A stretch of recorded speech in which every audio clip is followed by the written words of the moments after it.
It's been a really, really messed up week. Some days torture, some days better. La la la, la la la. Assalamualaikum warahmatullahi wabarakatuh. Kenalkan, saya Zahra Japira dengan 3 digit NIM terakhir 016. Saya dari Teknologi Rekayasa Otomasi, Angkatan 2024, Sekolah Vokasi Universitas Ponorogo. Pada kesempatan kali ini, saya akan menjelaskan apa itu kontrol motor induksi menggunakan VFD. Yang pertama, VFD yaitu Variable Frequency Drive atau inverter adalah perangkat elektronik yang digunakan untuk mengatur kecepatan dan torsi motor listrik AC, terutama motor induksi 3 pasang, dengan cara mengubah frekuensi dan tegangan listrik yang disuplai ke motor. VFD mengubah daya AC dari sumber, biasanya 220 volt atau 380 watt 50 Hz, menjadi DC, kemudian mengubah kembali menjadi AC dengan frekuensi dan tegangan yang dapat diatur sesuai kebutuhan. Lalu selanjutnya ada prinsip dasar. Yang pertama, rectifier, yaitu mengubah arus bolak-balik AC dari sumber listrik menjadi arus searah yaitu DC. Lalu biasanya menggunakan dioda atau transistor. Yang kedua ada DC-link atau filter DC, yaitu menyimpan energi listrik dalam bentuk DC dan menstabilkan tegangan dan menggunakan kapasitor besar untuk meredam riak tegangan.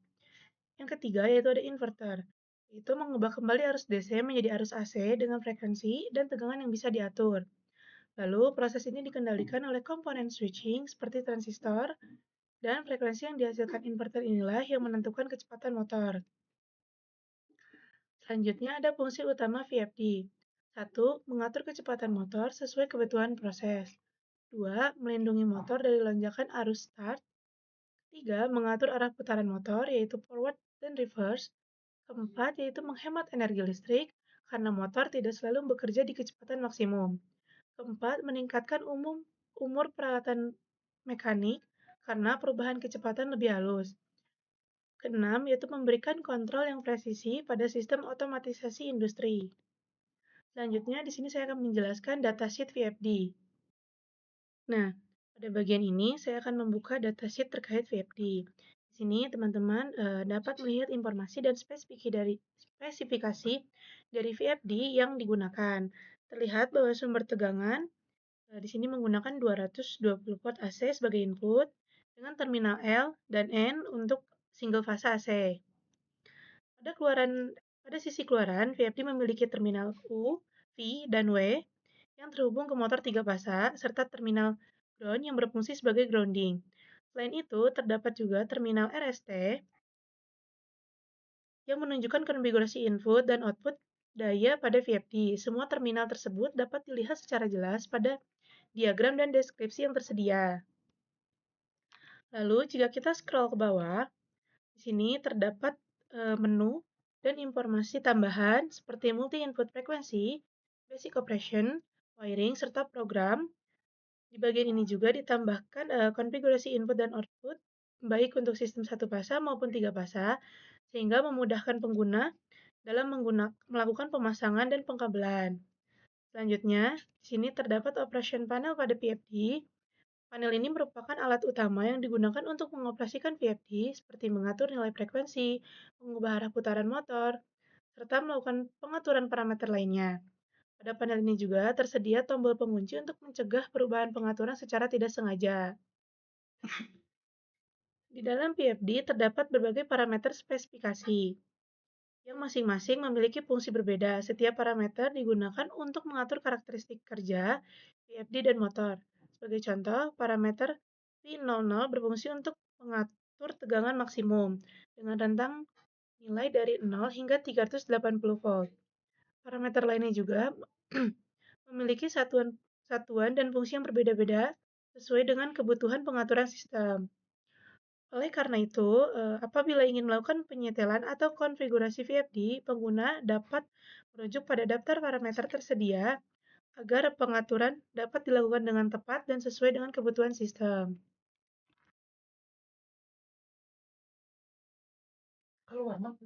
Nah, setelah itu, di sini saya akan menjelaskan motor induksi.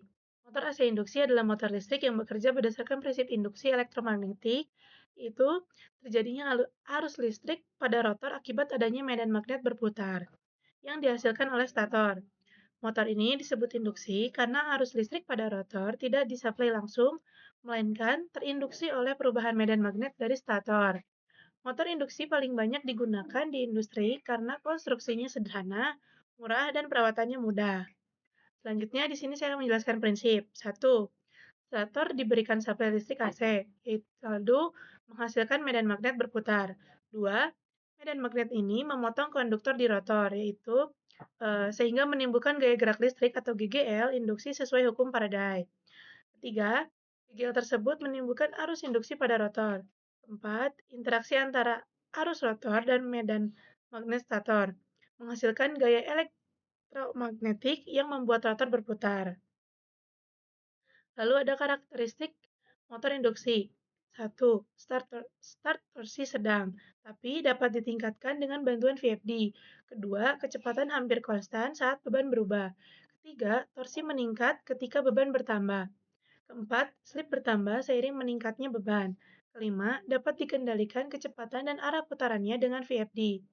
Setelah ini, saya akan menampilkan video pada saat saya praktikum menggunakan alatnya secara langsung. Oke, selanjutnya kita masuk ke percobaan. Pada tahap ini, terdapat beberapa parameter yang perlu diatur terlebih dahulu. Teman-teman bisa menyalin atau mencatat parameter-parameter tersebut, kemudian melakukan pengaturan sesuai dengan yang telah dijelaskan sebelumnya.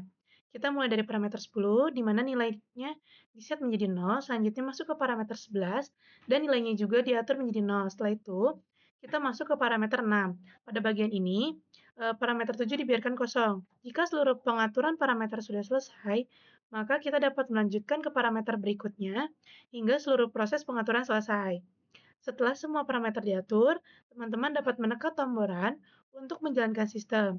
Motor dapat dioperasikan langsung melalui VFD dan proses running dapat dilakukan dengan menekan tomboran pada panel VFD tersebut. Setelah itu, kita masuk ke percobaan forward reverse. Di sini terdapat nilai frekuensi yang sebelumnya berada pada 53 Hz, kemudian kita atur menjadi 50 Hz. Jika sudah, selanjutnya kita lakukan start mode forward. Pada kondisi ini, motor akan berjalan setelah forward. Oke, di sini kemudian kita stop. Setelah itu, kita ubah arah putaran menjadi reverse dengan menekan tombol reverse pada panel. Pada kondisi ini, motor akan berjalan secara reverse. Nah, seperti itu. Lalu, dengan frekuensi yang digunakan sebesar 50 Hz, kemudian kita tekan stop sehingga motor akan berhenti. Fitur jog. Pada bagian ini, teman-teman dapat menekan tombol yang paling kecil pada panel VFD. Fitur jog ini bekerja dengan cara apabila tombol atau keypad pada fitur jog ditekan, maka motor akan menyala, dan ketika tombol tersebut dilepas, maka motor akan berhenti. Nah, di sini mari kita lihat. Saat tombol ditekan, motor maka akan berjalan. Nah, kemudian ketika tombol dilepas, maka motor akan berhenti. Nah, mungkin sekian penjelasan yang bisa saya jelaskan. Mohon maaf bila ada kesalahan atau penjelasan saya yang kurang. Terima kasih. Wassalamualaikum warahmatullahi wabarakatuh. It's been a really, really messed up week. Some days torture, some days better. La la la.